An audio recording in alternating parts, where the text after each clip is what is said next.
Hello everyone! Welcome to Atenor's Kitchen. Isishare ko sa inyo kung paano ko niluto itong aking pancakes. Wala itong baking powder pero tingnan nyo naman kung gaano ka fluffy at saka ka-soft itong aking pancakes.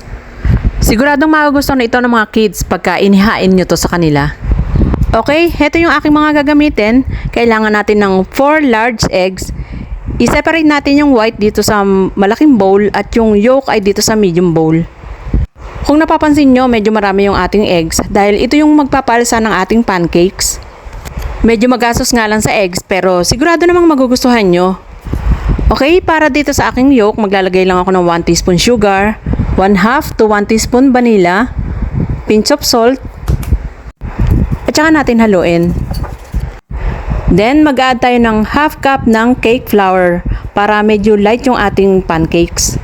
I-mix lang natin, then mag-add tayo ng 1/4 cup na milk. Pwedeng fresh milk, pwede ring powdered milk na tutunawin nyo sa 1/4 cup na water. Then, haluin lang natin hanggang maging smooth yung ating butter. Mag-add din ako ng 1/4 cup ng all-purpose flour. Then, haluin ko lang to hanggang sa maging very smooth na yung aking butter.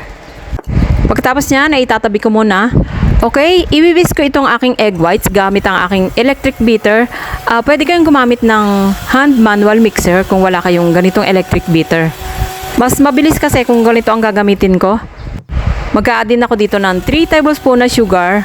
Bali, unti-unti ko lang ilalagay yung aking 3 tablespoon na sugar. Kung gusto nyo namang magtipid at namamahalan kayo sa eggs, 2 eggs na lang ang ilagay nyo, then lagyan nyo na lang ng 1 teaspoon na baking powder. Pero syempre, mas masarap yung maraming egg. Mag-add din ako ng 1/4 teaspoon na cream of tartar, pwede ring white vinegar or lemon juice. Pag na-reach na natin yung stiff fix form ay i-add na natin itong ating butter. Paunti-unti lang and then ifo-fold natin gently. Continuous lang ang gagawin natin hanggang sa maubos na natin itong butter. Ayan, kuhanin lang natin lahat para walang masayang na butter. Okay, mix lang natin gently para mag-combine lahat ng ating mga ingredients. Okay, habang hinahalo ko to ay nagpapainit na ako ng aking frying pan. At pag medyo mainit na ay papahiran ko lang ng butter. Ayan, konti lang, yung mabasa lang yung pan ay okay na. Gagamit ako ng ice cream scoop para pare-pareho yung laki ng aking pancakes.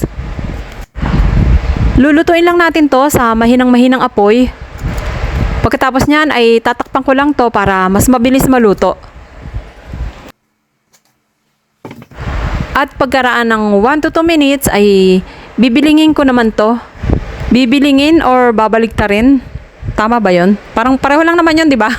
So, basta yung kabilang side naman yung lulutuin natin. So, lulutuin din natin to sa mahinang apoy lang at saka natin tatakpan. Mas mabilis kasing maluluto pag tatakpan natin para hindi siya sunog pero lutong-luto yung loob. Okay, dahil gusto ko yung medyo brown pa ng konti ay lulutuin ko pa ng mga ilang segundo itong merong white part na yon. Okay, hanguin lang natin ito at ganun din ang gagawin natin sa mga natitira pang butter. Super lambot na aking pancake. Kahit na wala pang palaman yan ay masarap ng kainin. At mas lalo pa yung sasarap mamaya pag nilagyan natin ng butter at saka ng jam. Dahil meron tayong pancakes ay syempre masarap dyan kung meron kang tea, kape or orange juice. Ayan, at ready na nga ang ating masarap na almusal. Itatry na natin. Lalagyan ko ng butter. Papahiran ko rin ng jam. Pwede rin kahit na mga chocolate spread. At lalong masarap kung meron tayong pancake syrup. Ayan, mga mommies, pwede rin yung pambaw ng ating mga kids. Basta lagyan lang natin ng mga chocolate spread or jams ay masarap na yan. Kahit kami kasi ay gustong-gusto namin to sa almusal. At minsan naman pag may natitira ay kinakain din namin sa merienda. Madali lang naman tong iluto at saka kukunti lang naman yung ingredients niyan. Meron ka lang eggs, all-purpose flour, milk at saka sugar ay makakagawa ka na ng masarap na almusal. Yan, ikakat ko yan. Kung makikita nyo ay talaga namang napakalambot. Fluffy. Tingin mo pa lang talagang masarap na. Ayan o. Maalasang maalasa siya. Pero egg whites lang ang gamit ko dyan. Ang lambot-lambot pa niyan. Para talagang kumakain ka ng tunay na cake.